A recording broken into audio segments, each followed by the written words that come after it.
In a related story, former members of parliament who served between 1st July 1984 and 1st January 2001 have petitioned parliament to fast-track the passage of a bill that will entitle them to a monthly pension of 100,000 shillings.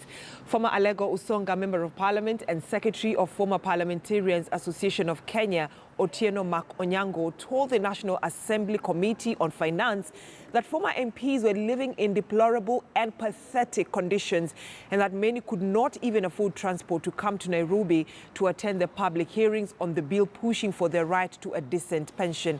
Here is a senior parliamentary reporter, Patrick Amimo, with that story. Late. My name is Edith Nyenze, MP. Minority Leader John Mbadi has proposed changes to the Parliamentary Pensions Bill to implement recommendations of the Kiumi Tribunal, which in November 2009 recommended that 500 former members of Parliament be paid an equivalent of $1,000 each monthly as living pension with effect from 1st July 2010. I was in Parliament when parliamentary... 7 of the former MPs presented their views before the National Assembly Committee on Finance. Mbadi says the changes are justified in light of the fact that, despite serving the nation, some former MPs are languishing in poverty and there is need to take care of their welfare. But unfortunately, the multitude could not come here because most of them cannot afford transport to come to Nairobi on a matter that touches on them so deeply. The said Coker Tribunal, appointed in 1999 to look into the terms and conditions of service of former MPs, established that they were living in deplorable conditions. The Coker Tribunal recommended that former MPs who served from 1963 to 1983 be paid ex gratia of 1 million shillings each.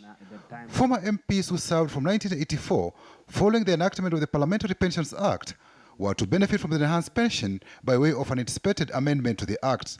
Though the Kiumi Tribunal enhanced salaries and improved terms and conditions of service for MPs, recommendations touching on former MPs were never implemented. Mbadi now wants the recommendations implemented where former MPs were to earn a monthly pension of 100,000 shillings. The number of former MPs set to benefit has dropped from a high of 500 to a low of about 100 due to deaths. The living share their plight. I'm not getting any pension, despite the fact that I served 2 terms.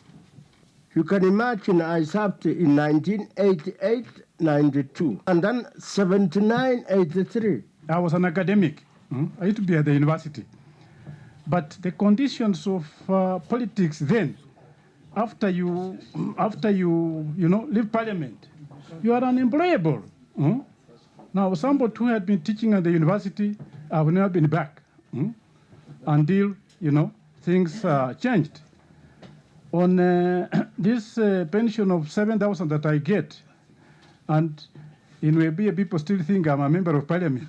The truth of the matter, the condition of a member of parliament in Kenya is not like the condition of a member of parliament. For example, in UK, you remain a first of the honorable members. And chair, get 2 people from my constituency. One is a former DC and I'm a former member of parliament. The constituent will fall on my court. Mheshimiwa tafadhali nipewe kitu kidogo. He does not even know that I don't have the economic strength to do it. But otherwise, you'll never be employed. I'm now 17 years outside parliament. Tell you it's horrible. You cannot do any business because always people will come where you are and say Mheshimiwa. So I think I really plead to you, Chair, and the team. This 100,000 is as per Commonwealth recommendation.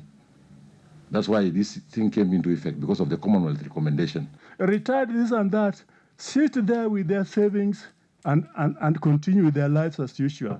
To go to parliament, you will have to spend virtually every cent you have campaigning to get to parliament.